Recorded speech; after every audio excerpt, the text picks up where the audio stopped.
Salut tout le monde, c'est Purplista, j'espère que vous allez bien. Aujourd'hui, comme vous pouvez le voir dans le titre, je vais vous parler des différents livres que je peux vous recommander si vous passez le CRPE. Donc tout d'abord, on va commencer par le commencement en fait.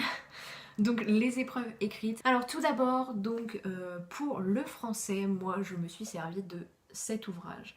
Donc c'est Objectif CRPE français, donc c'est l'édition de 2018. Donc c'est tout le cours en 40 fiches. Alors attendez, je vais essayer de faire pour pas qu'il y ait un reflet. Voilà. Donc comme vous pouvez le voir, je m'en suis beaucoup servi. Hein. Le français c'était ma bête noire et franchement dans ce livre, il y a vraiment tout. C'est super bien fait en fait. C'est synthétique et enfin vraiment ça va à l'essentiel. Il n'y a pas besoin de passer par quatre chemins en fait, tout simplement. Ce livre il fait vraiment très simple. Donc là par exemple je vous montre une fiche, donc voilà la fiche numéro 36, je suis désolée je sais pas lire à l'envers, donc voilà. Ça va vraiment à l'essentiel, ça donne les notions clés qu'il faut absolument savoir, enfin connaître pour aller passer l'écrit. Donc l'épreuve de français. Le deuxième livre que je peux vous recommander, alors celui-là je m'en suis pas vraiment servi pour le français, ni pour les maths d'ailleurs. Je suis désolée si l'objectif il bouge, mais genre Blackie est en train de se laver. Attendez, je vais la faire partir parce que sinon vous allez bouger tout le temps et ça me perturbe. Coucou Blackie.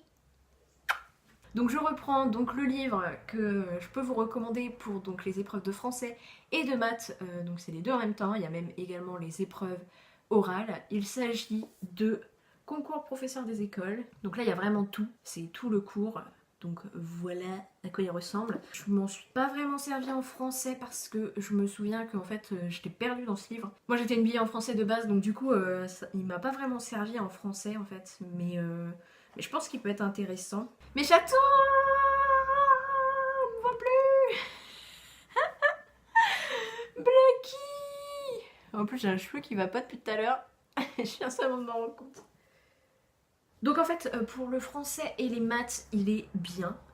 Enfin là, quand je regarde le sommaire, il est bien. Après, je me rappelle plus vraiment ce qu'il y a dedans, parce que moi, je m'en suis servi quand j'ai passé la première fois le concours, donc l'année dernière. Donc là, de tête comme ça, je pourrais pas vous dire. Celui-là, je vous le recommande. Après, pour les autres épreuves... Alors, il y a de la Dida aussi. Mais je vous conseille quand même plutôt celui-là, parce que celui-là, il est très synthétique, il va à l'essentiel et il est génial. So, là, on va passer aux épreuves orales, parce que tout ce qui me reste, c'est pour les épreuves orales, en fait. Et je crois que pour les épreuves orales, il était pas top. Parce que... En fait, après, ça dépend des absas que votre académie vous demande de connaître. Mais il me semble pas qu'il y ait des absas particulières. Bon, il y a les programmes. Si après ça apprend quand même comment concevoir une séance d'apprentissage ou une séquence d'apprentissage, donc voilà. Et ensuite il y a connaissance du système éducatif, mais ça c'est pareil, je trouve pas ça génial parce qu'en fait donc il y a beaucoup d'histoire de l'éducation. Et ensuite il y a les enjeux contemporains de l'école primaire. Donc au pire, sinon, vous pouvez prendre uniquement les bouquins de français et de maths. Je pense qu'ils sont mieux que ceux des épreuves orales. Donc ensuite, troisième ouvrage que je peux vous conseiller, il s'agit toujours d'Objectif CRPE, mais ici c'est Éducation et système éducatif. C'est ça qui est écrit. Oui.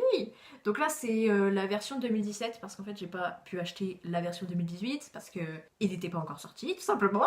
Donc celui-là comme pour le français vous voyez je m'en suis beaucoup servi. Donc c'est pareil. Donc en fait là c'est le format pocket parce qu'en fait c'est le format pour avoir des fiches synthétiques.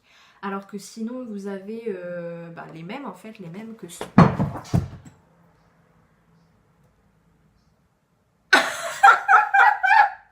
Mon dieu, je viens de faire la pire connerie de ma vie.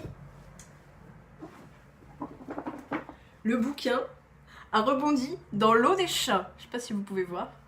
Est-ce que vous pouvez voir que ça a rebondi dans l'eau des chats? Je sais pas, je vois pas bien. En fait, les gamelles d'eau de mes chats sont juste à mes pieds en fait. Et là, le livre, il vient de tomber dans les gamelles. La gamelle, elle a fait un salto. Toute l'eau est renversée. C'est génial. On aime.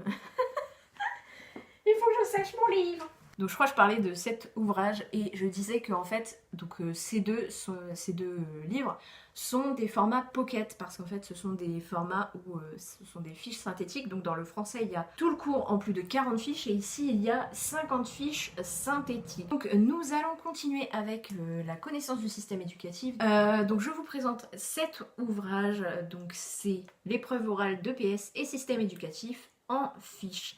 Alors, donc il vient de chez Ellipse, et donc c'est un prof de l'ESP dans laquelle j'ai fait ma formation. Donc ça c'est super, voilà, je fais un peu de pub pour ce prof. Donc là, moi, je m'en suis pas vraiment beaucoup servi, mais bon, il y a des choses quand même essentielles à savoir à l'intérieur. Donc là par exemple, on a une première partie où il y a plusieurs thématiques, donc notamment la laïcité, la relation école-famille, devenir élève, voilà, ce genre de thématiques. Ensuite, on a une deuxième partie qui porte sur les conseils méthodologiques, comment se comporter devant les jurys, comment préparer son oral, comment exposer son oral. Dans la troisième partie, il parle des compétences professionnelles du référentiel officiel, donc c'est-à-dire comment on doit se comporter face aux élèves et face aux parents, face à nos collègues, enfin voilà, ce genre de choses.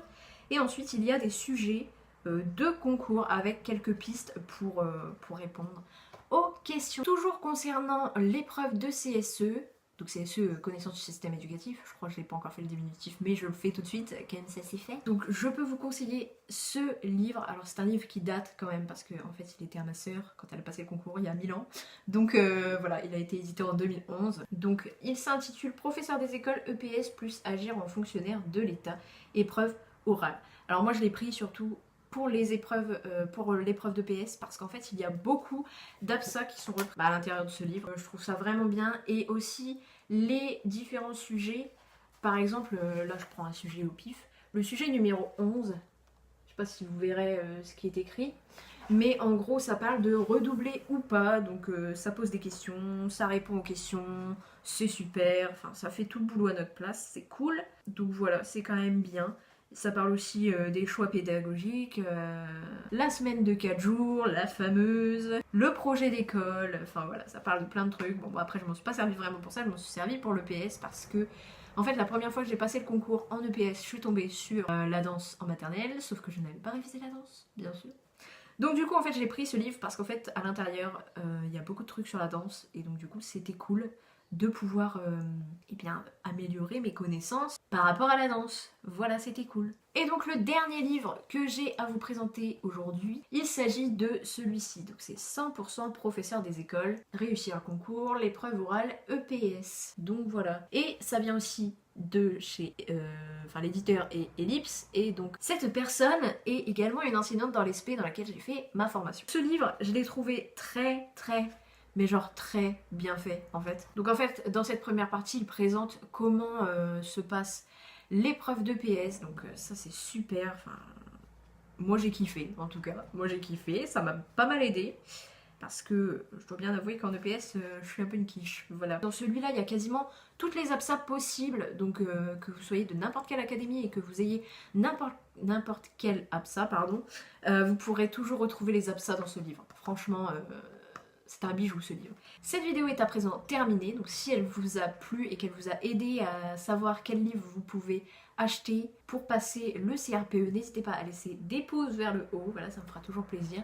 N'hésitez pas à laisser des commentaires pour me dire si vous passez le CRPE, si vous comptez passer le CRPE à la session 2019, donc la session qui arrive. N'hésitez pas à vous abonner, ce sera juste ici, il faut cliquer sur ma petite tête dans un cercle. Et n'hésitez pas à regarder ma vidéo précédente qui se situera juste là. En attendant une prochaine vidéo, moi je vous dis à très bientôt et portez-vous bien. Ciao tout le monde!